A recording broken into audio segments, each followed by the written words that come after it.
how to bulk delete posts in WordPress. Log into your WordPress admin dashboard, navigate to the left sidebar menu.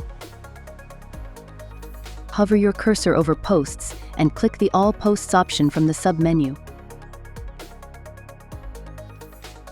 All Posts displays all published, draft and trash posts together, with the option to view each separately. Check the box or boxes of the post or posts you want to delete. Select Bulk Actions Move to Trash. Click the title checkbox if you want to select all the posts. Ensure Move to Trash is showing, then click the Apply button next to it. You have now bulk deleted your posts in WordPress. We hope this video was useful. Thank you for watching.